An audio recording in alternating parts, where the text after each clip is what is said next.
Welcome to Tales of the Resistance, where we share stories of rebellion, defiance, and courtroom wins because we're doing what Mr. Rogers taught us. We're looking for the helpers. I'm Amber Hunt. Let's dive in. A Minnesota prosecutor announced criminal charges against ICE officer Christian Castro for the January shooting of Julio Cesar Sosa Salas, a Venezuelan man, during Operation Metro Surge, the Trump administration's immigration crackdown in the Minneapolis area. Castro is charged with 4 counts of second-degree assault and 1 count of falsely reporting a crime. A nationwide warrant has been issued for his arrest. Hennepin County Attorney Mary Moriarty announced the charges May 18th after getting fed up with the federal government's decision to do, well, absolutely nothing, after video footage showed he lied about what had happened in the shooting. Castro said Sosa Salas was attacking him, prompting him to open fire. The video told a different story. Here's Moriarty. Mr. Castro fired his service weapon at the front door of the home, knowing there were people who had just run inside that presented absolutely no threat to him or anyone else. The bullet punched through the front door and struck Mr. Sosa Salas's leg before traveling through a closet and lodging in the wall of a child's bedroom. Mr. Castro was not under any physical threat when he fired his weapon or even beforehand. He was not hit by a shovel or a broom. In fact, he was not hit at all. A federal judge had already dismissed the charges the government filed against Sosa Salas, and federal investigators opened their own inquiry into whether ICE officers lied under oath. ICE's response to all of this? Well, they called Moriarty's charges a political stunt. Moriarty had something to say about that.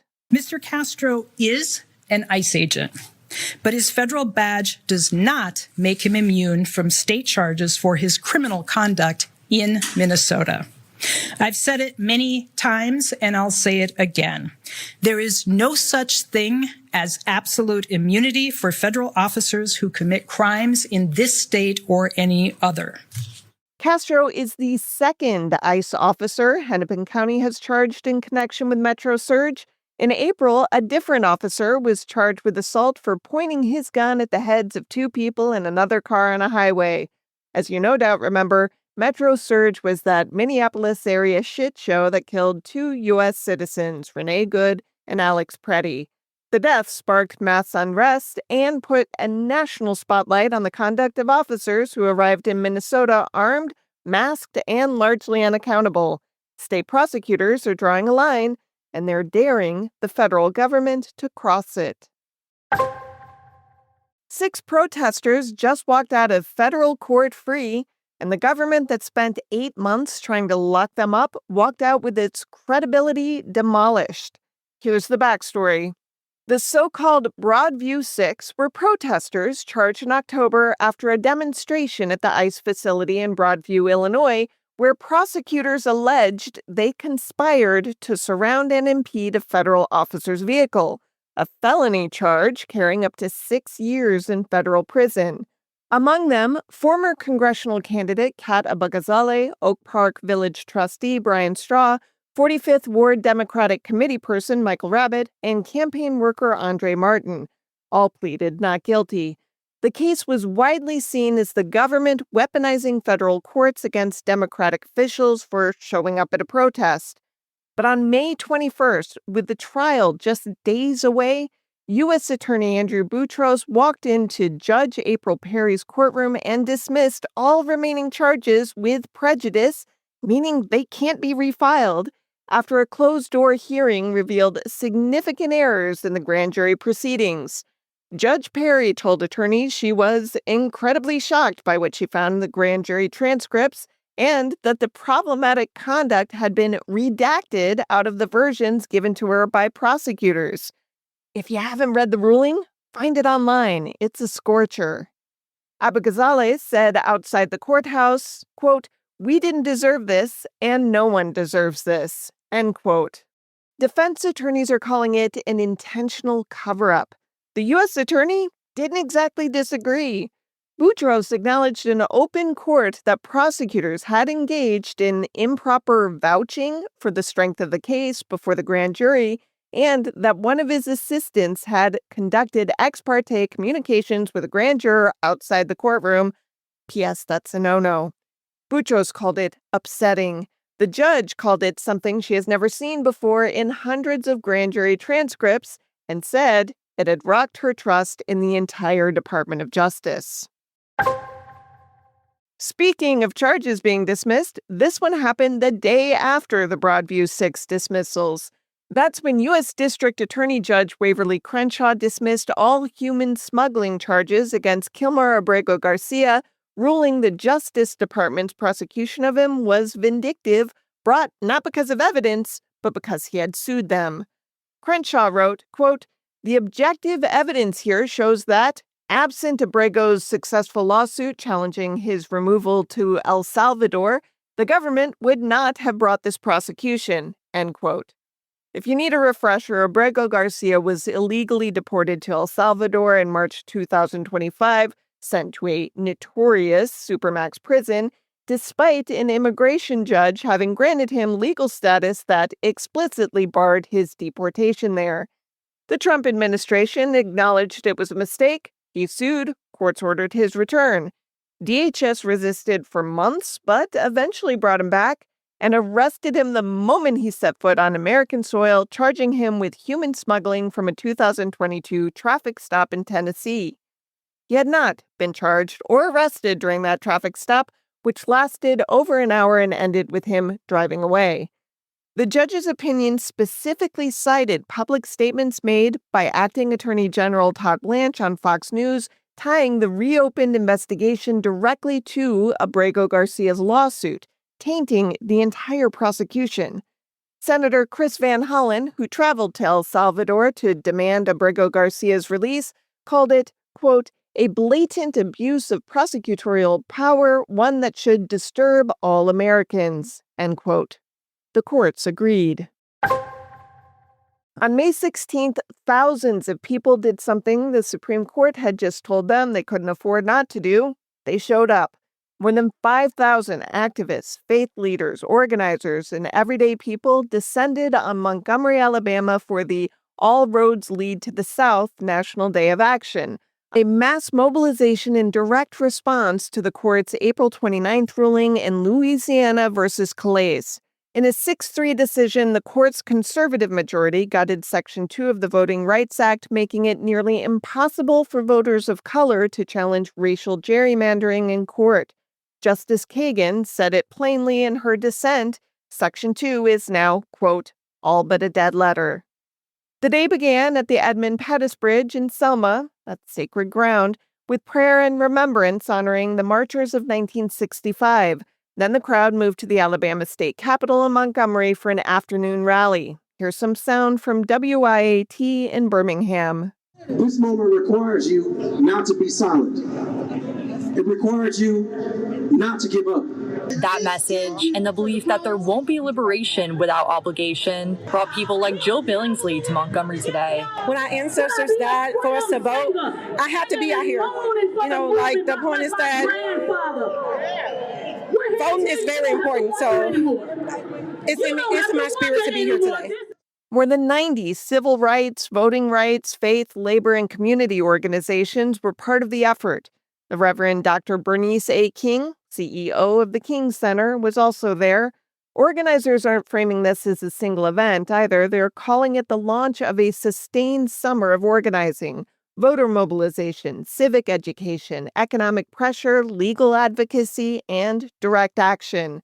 The spirit of Freedom Summer applied to 2026. The Supreme Court may have weakened the law, but it does not weaken the movement.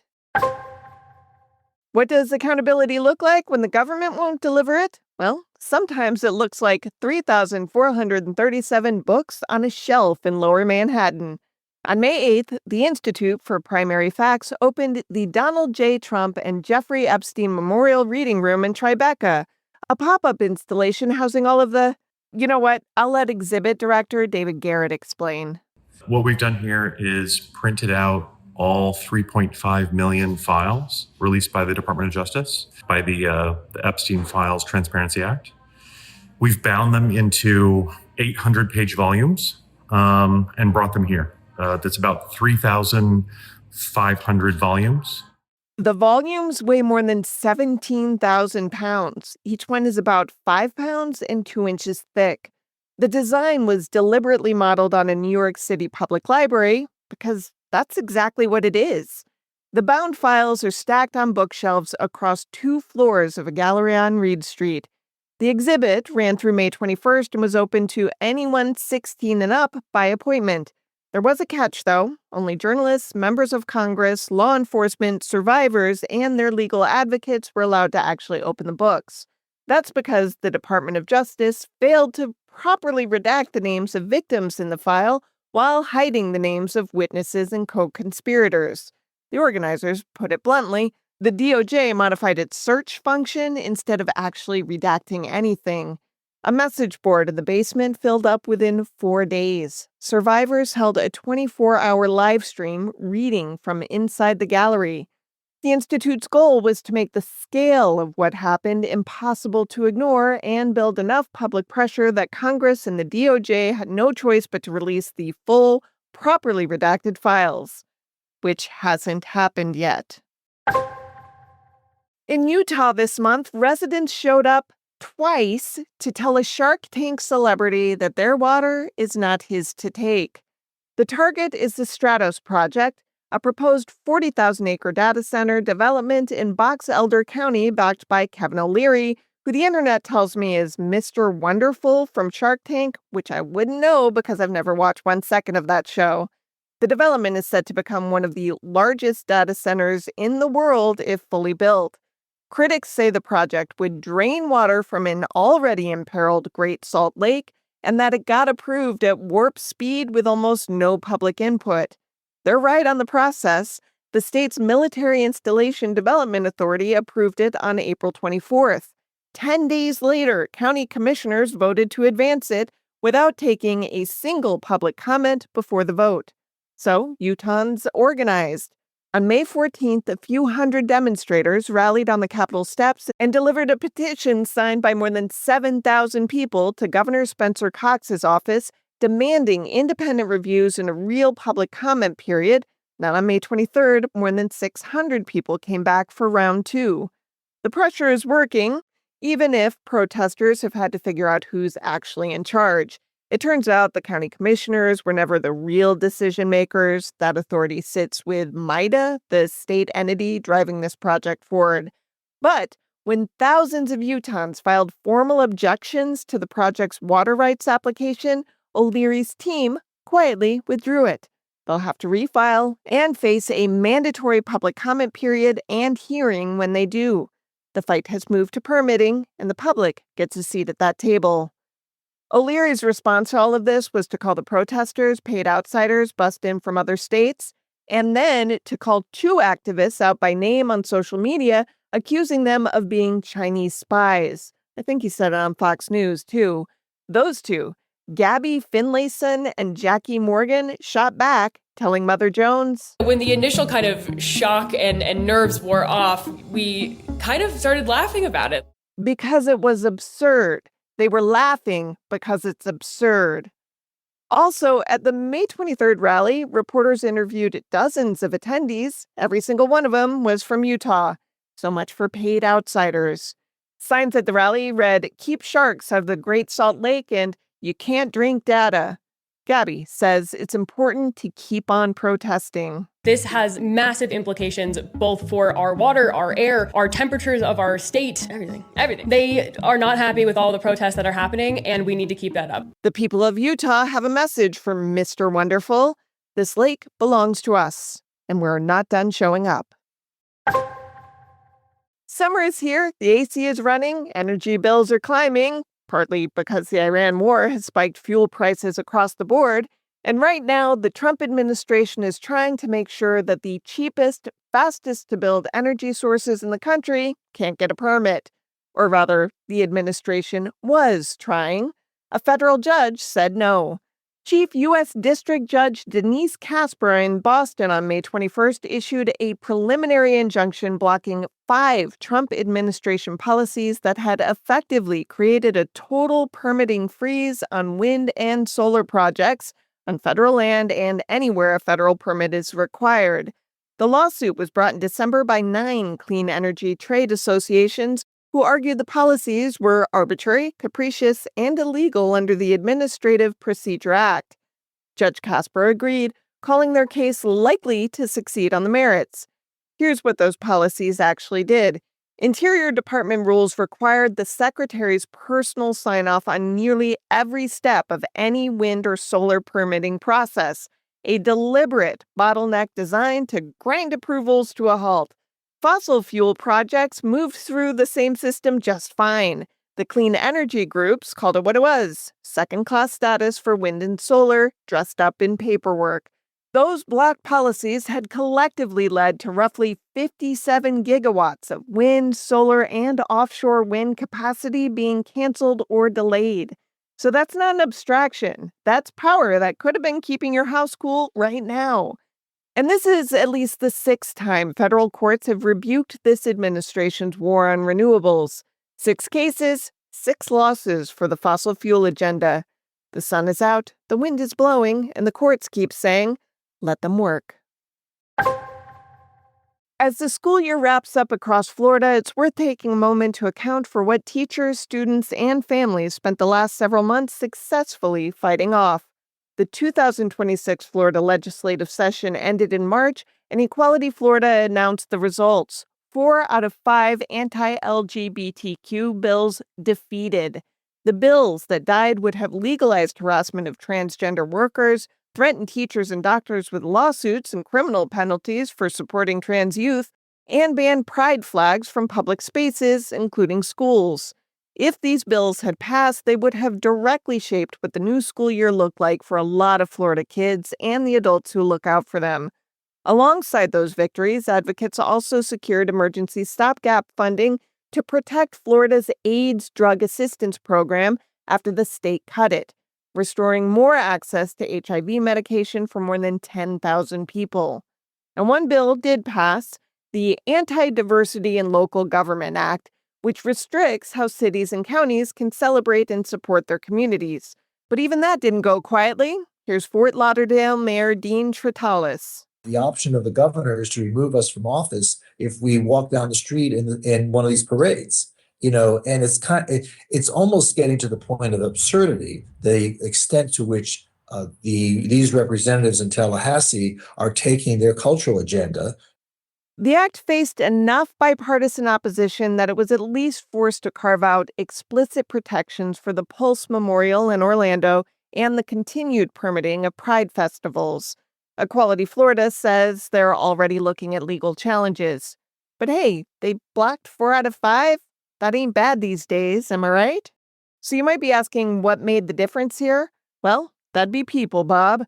Hundreds of volunteer lobbyists inside the Capitol every week for 9 weeks. Buses leaving before dawn so Floridians could be in those committee rooms when it counted. Thousands more calling and writing from home. Governor DeSantis and his allies came in with some of the most sweeping anti-LGBTQ legislation in the country, and most of it didn't make it out of Tallahassee. This one's a heads up that something big is coming. On June 27th, a new nationwide mobilization called All of Us 250 is hitting the streets. The name is the point. This country's 250th anniversary belongs to all of us, not to the administration currently using it as a backdrop for its own glorification. Here's the backstory. Congress appropriated $150 million for a bipartisan national celebration of the semi-quincentennial. Of that, only $25 million is being used for its intended purpose. The rest, $100 million, has reportedly been redirected toward projects that organizers say center Christian nationalist and white supremacist ideology and that function more as Trump-branded pageantry than civic celebration. And you'll notice this event is June 27th, which is not June 14th. That's not an accident. June 14th, Flag Day, also known as the president's birthday, also known as the date the first No Kings protest brought 5 million people into the streets last year, is when the administration wants the cameras. Organizers chose June 27th deliberately because this one isn't about him, it's about us. A national organizing call for event hosts is scheduled for June 6th. That's next week. So if you want to get something going in your town, there's still plenty of time to plug in. Major flagship events are already planned in Washington, D.C., New York City, Boston, Chicago, Philadelphia, Miami, and Oakland, with more being added every day. This comes after 3 rounds of No Kings protests that brought out an estimated 5 million, 7 million, and 8 million people respectively. The movement has been building with each action. All of Us 250 is the next one. If you go, send us your pictures and videos. This has been a production of Tales of the Resistance, a production of Grab Bag Collab, which you can support by becoming a member at grabbagcollab.com. I'm your host, Amber Hunt. Amanda Rossman edited and engineered, and we're both very, very tired.